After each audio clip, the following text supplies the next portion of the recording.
Welcome to SN channel. ఊరికో revenue officer కొత్త ROR graph చట్టం 2024 రెడీ. ఈ అసెంబ్లీ సమావేశంలో ఆమోదించే ఛాన్స్.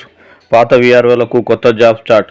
18 రకాలకు పైగా డ్యూటీలు, 12,000కు పైగా రెవెన్యూ అధికారుల నియామకానికి ప్రభుత్వం కసరత్తు. సగం మంది పాత వీఆర్ఓలకే ఛాన్స్, మిగతా సగం మంది డైరెక్ట్ రిక్రూట్మెంట్ ద్వారా భర్తీ. గెట్టు పంచాయతీలకు చెక్ పెట్టేలా సర్వే విభాగం బలోపేతం.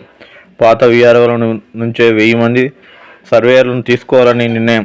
ఇక ఆన్లైన్తో పాటు మాన్యువల్గాను రికార్డుల నిర్వహణ, క్షేత్రస్థాయిలో భూ సమస్యల పరిష్కారానికి లక్ష్యంగా రెవెన్యూ వ్యవస్థను బలోపేతం చేయడంపై రాష్ట్ర ప్రభుత్వం ఫోకస్ పెట్టింది. ఇందులో భాగంగా గత సర్కారు రద్దు చేసిన వీఆర్ఓ, వీఆర్ఏ స్థానంలో ప్రతి ఊరికి ఒక రెవెన్యూ అధికారిని నియమించాలని సూత్రప్రాయంగా నిర్ణయించింది.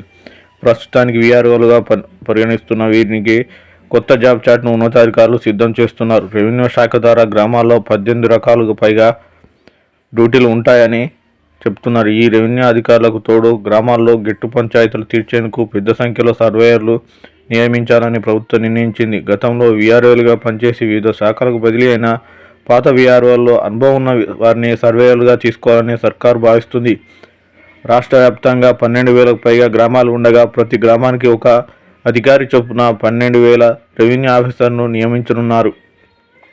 దీనికి త్వరలోనే నోటిఫికేషన్ విడుదల కానుంది. మరిన్ని అప్డేట్ కోసం ఎస్ఎన్ ఛానల్ను సబ్స్క్రైబ్ చేయండి. Thank you.